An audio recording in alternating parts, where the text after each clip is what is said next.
ఓం శాంతి 23/9/2025 సాకార ఈశ్వరీయ మధుర మహావాక్యాలు. మధురమైన పిల్లలారా, ఏ పనినైనా యోగ బలంతో చేయండి. తండ్రిని ఏ విషయము అడగవలసిన అవసరం లేదు. మీరీశ్వరీయ సంతానము, అందువలన ఎలాంటి అసురీ కర్మలు చేయకండి. ప్రశ్న: మీ యోగ బలము చేయు చమత్కారమేది? జవాబు: ఈ యోగ బలంతోనే మీ కర్మేంద్రియాలన్నీ మీకు వశం అవుతాయి. యోగ బలం లేకుండా మీరు పావనంగా అవ్వలేరు. యోగ బలము ద్వారానే ఈ సృష్టి అంతా పావనమవుతుంది. అందువలన పావనంగా అయ్యేందుకు, భోజనాన్ని శుద్ధంగా చేసేందుకు స్మృతి యాత్రలో ఉండండి. యుక్తిగా నడుచుకోండి, నమ్రతతో వ్యవహరించండి. ఓం శాంతి. ఆత్మిక తండ్రి ఆత్మిక పిల్లలకు అర్థం చేస్తున్నారు. ఆత్మల తండ్రి వచ్చి స్వర్గము లేక నూతన ప్రపంచం ఎలా స్థాపన చేస్తారో ప్రపంచంలో ఎవ్వరికీ తెలియదు.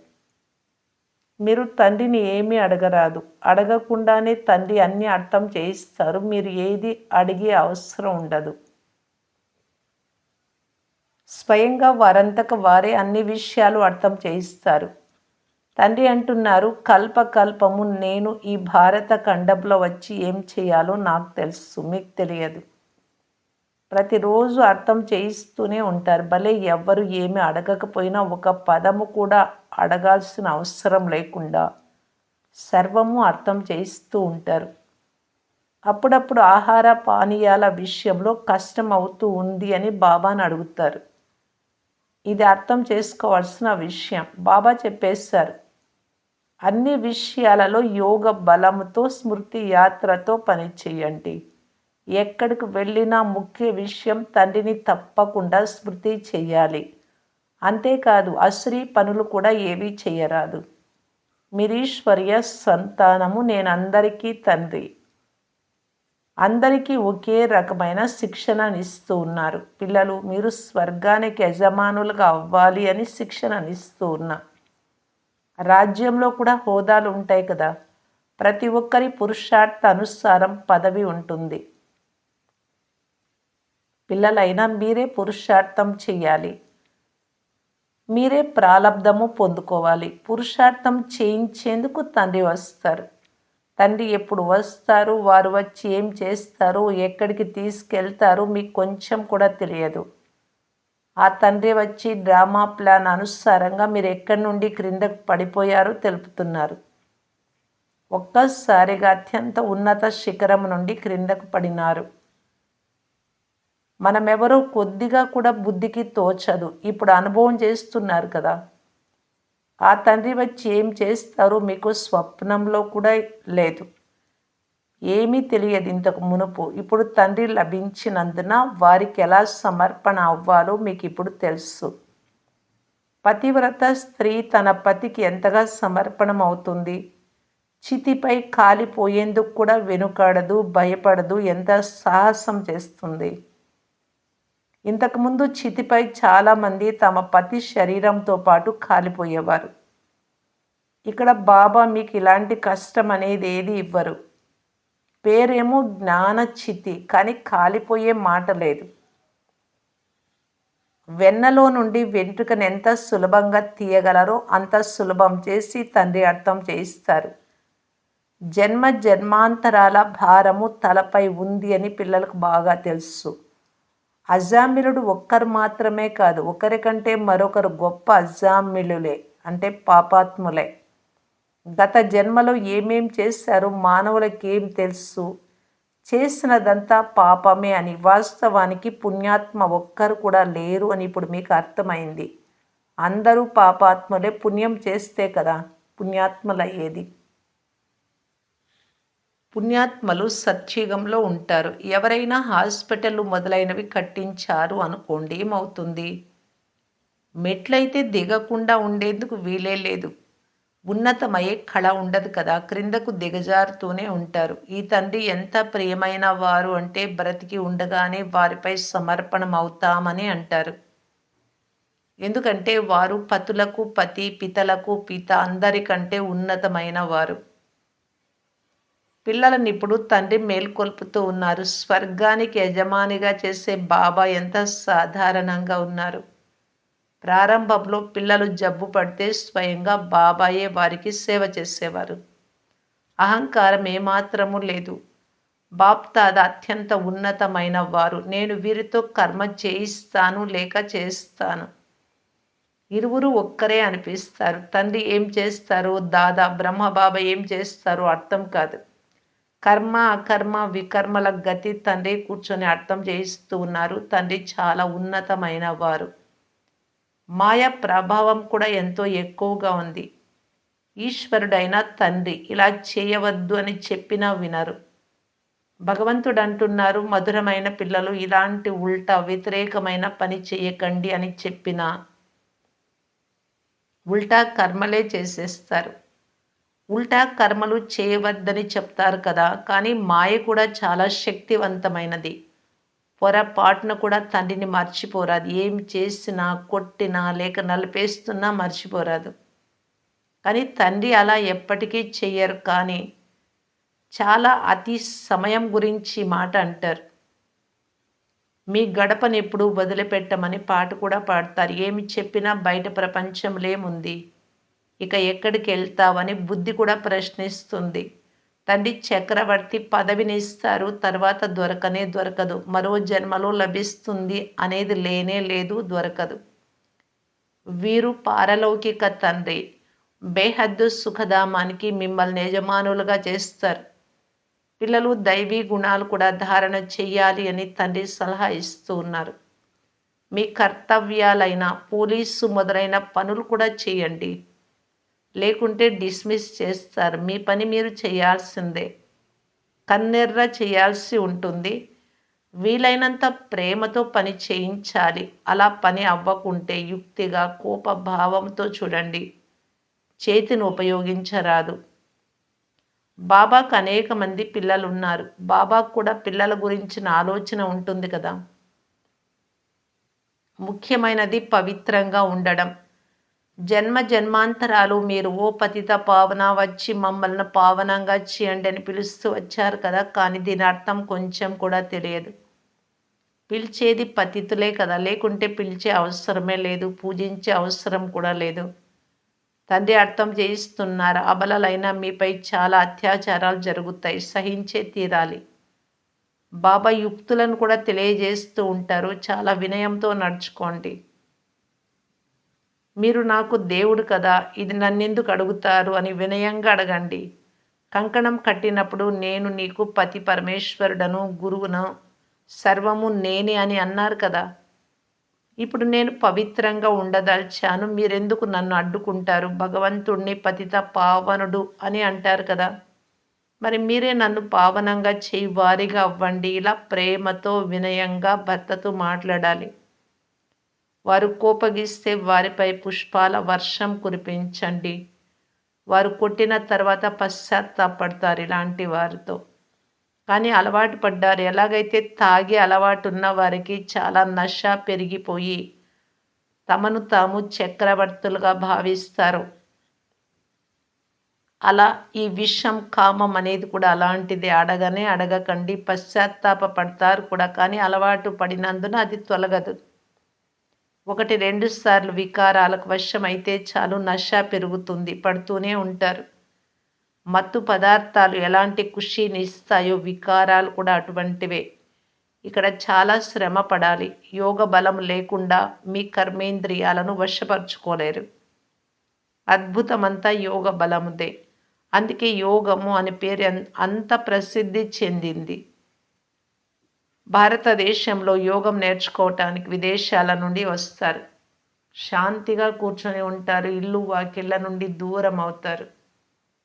అది అర్ధకల్పం కొరకు కృత్రిమ శాంతి. సత్యమైన శాంతి గురించి ఎవ్వరికీ తెలియదు. తండ్రి చెప్తున్నారు, పిల్లలు, శాంతి మీ స్వధర్మం. శరీరంతో కర్మలు ఆచరిస్తారు. ఎంతవరకు శరీరాన్ని ధారణ చేయరు అంతవరకు ఆత్మ శాంతిగా ఉంటుంది. తర్వాత ఎక్కడో ఒక చోటుకు వెళ్ళి శరీరంలో ప్రవేశిస్తుంది. ఇక్కడ కొందరు సూక్ష్మ శరీరంతో ఎదురు దెబ్బలు తింటూ ఉంటారు. అది నీడ వంటి శరీరం. కొన్ని దుఃఖము కలుగజేసేవిగా, కొన్ని మంచివిగా ఉంటాయి. ఇక్కడ కూడా కొంతమంది మనుషులు ఎవ్వరికి దుఃఖమునివ్వరు. కొంతమంది చాలా దుఃఖం ఇస్తారు. కొంతమంది సాధువుల వలె, మహాత్ముల వలె ఉంటారు. తండ్రి అర్థం చేయిస్తున్నారు, మధురాతి మధురమైన అపురూప పిల్లలారా, మీరు 5,000 సంవత్సరాల తర్వాత మళ్ళీ వచ్చి నన్ను కలుసుకున్నారు. ఏం తీసుకునేందుకు? ఇక్కడ మీకు ఏం లభిస్తుందో తండ్రి అర్థం చేయించారు. బాబా మీ నుండి మాకేం లభిస్తుంది అనేది ప్రశ్నే కాదు.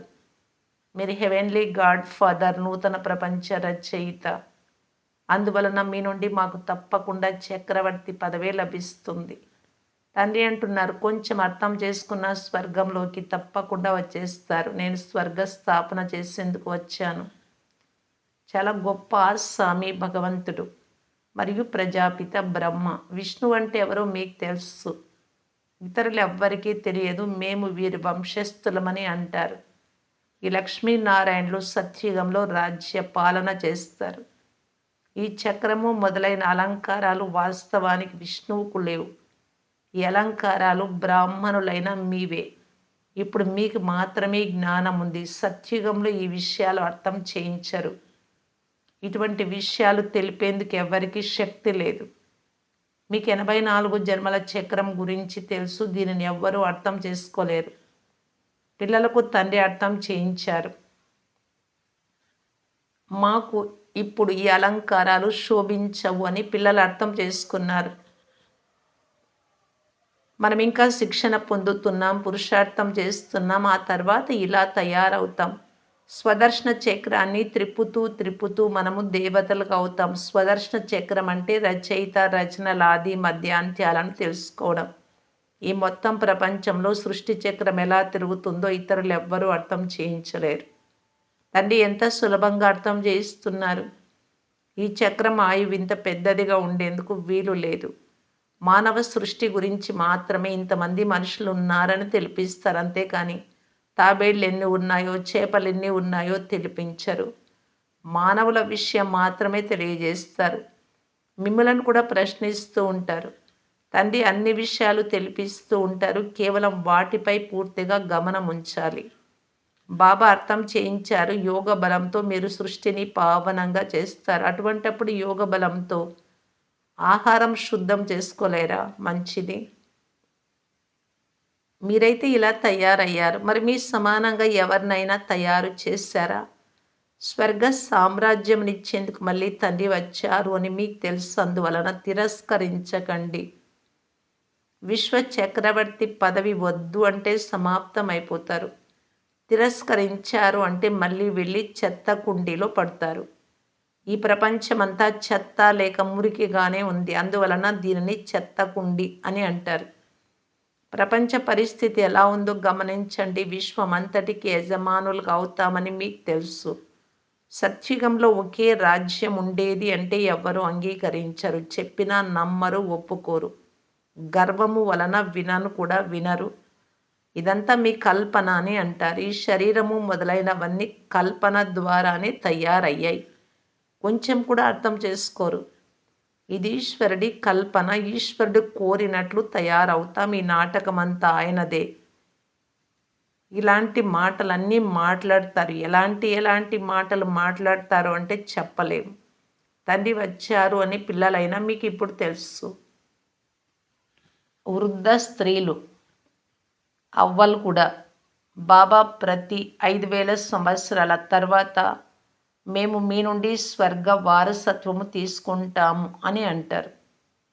ఇప్పుడు మనం స్వర్గ రాజ్యాన్ని తీసుకునేందుకు వచ్చాము. పాత్రధారులందరికీ ఎవరి పాత్ర వారికి ఉంది అని మీకు తెలుసు. ఒకరి పాత్ర ఇంకొకరి పాత్ర సమానంగా ఉండదు. మీరు మళ్ళీ ఇదే నామరూపాలతో ఇదే సమయంలో తండ్రి నుండి వారసత్వం తీసుకునే పురుషార్థం చేస్తారు. ఇది ఎంత గొప్ప సంపాదన. బాబా భలే చెప్తారు, కొద్దిగా విన్నా స్వర్గంలోకి వచ్చేస్తారు. కానీ ప్రతి మనిషి ఉన్నతంగా అయ్యేందుకే పురుషార్థం చేస్తారు కదా. కనుక మొదటిది పురుషార్థం అనగా ప్రయత్నం. మంచిది. మధురాతి మధురమైన అపురూపమైన పిల్లలకు మాతాపిత బాప్దాదాల ప్రియ స్మృతులు మరియు గుడ్ మార్నింగ్. ఆత్మిక పిల్లలకు ఆత్మిక తండ్రి నమస్తే. ధారణ కొరకు ముఖ్య సారం. ఫస్ట్ పాయింట్, ఎలాగైతే బాబా పిల్లల సేవ చేస్తున్నారో ఏ అహంకారము లేదు, అలా బాబాను అనుసరించాలి. తండ్రి శ్రీమతమును అనుసరిస్తూ విశ్వమంతటికి చక్రవర్తి పదవిని తీసుకోవాలి, తిరస్కరించరాదు. సెకండ్ పాయింట్, అత్యంత ఉన్నతులు, అత్యంత ప్రియులు, పితలకు పిత, పతులకు పతి అయిన తండ్రిపై జీవించి ఉంటూ సంపూర్ణ సమర్పణం అవ్వాలి. జ్ఞాన చితిపై కూర్చోవాలి. ఎప్పుడు పొరపాటుగానైనా తండ్రిని మర్చిపోయి ఉల్టా కర్మలు చేయరాదు. వరదానము, సంతోషాల తరగని ఖజానాల ద్వారా భర్పూర్ సదా బేఫికర్ బాద్షాహ్ భవ. సంతోషాల సాగరము ద్వారా ప్రతిరోజు తరగని సంతోషాల ఖజానా లభిస్తుంది. అందువలన ఎటువంటి పరిస్థితులలో కూడా సంతోషము మాయం అవ్వదు. ఏ విషయం గురించి కూడా చింత ఉండదు. ఆస్తి ఏమవుతుందో, పరివారం సంబంధీకులు ఏమవుతారో అనే చింత కూడా ఉండదు.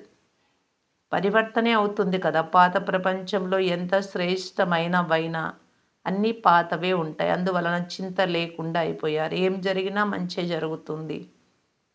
బ్రాహ్మణులకంతా మంచి జరుగుతుంది, కొంచెం కూడా చెడు జరగదు. మీ వద్ద ఎటువంటి సామ్రాజ్యం ఉంది అంటే దానిని ఎవ్వరూ లాక్కోలేరు. స్లోగన్, ఈ ప్రపంచాన్ని ఒక అలౌకిక ఆటగా మరియు పరిస్థితులను ఆట బొమ్మలుగా అంగీకరించి నడిస్తే ఎప్పుడూ నిరాశ చెందరు. అవ్యక్త సూచన, ఇప్పుడు లగ్నం యొక్క అగ్నిని ప్రజ్వలితం చేసి యోగాన్ని జ్వాలారూపంగా చేసుకోవటానికి బాప్దాదా తెలియజేస్తున్నారు. జ్వాలారూపం యొక్క లాస్ట్ సో ఫాస్ట్ పురుషార్థము మాత్రమే ఇప్పుడు మిగిలి ఉంది. పాండవుల కారణంగానే యాదవులు ఆగి ఉన్నారు. పాండవుల శ్రేష్ఠ షాన్, ఆత్మిక షాన్ యొక్క స్థితి యాదవుల పరేషాన్ దుఃఖం యొక్క పరిస్థితిని సమాప్తం చేస్తుంది. కనుక మీ షాన్ ద్వారా పరేషాన్ ఆత్మలకు శాంతి మరియు సుఖం యొక్క వరదానం ఇవ్వండి. జ్వాలా స్వరూపము అనగా లైట్ హౌస్ మరియు మైట్ హౌస్ స్థితిని అర్థం చేసుకొని ఇదే పురుషార్థంలో ఉండండి. ఓం శాంతి.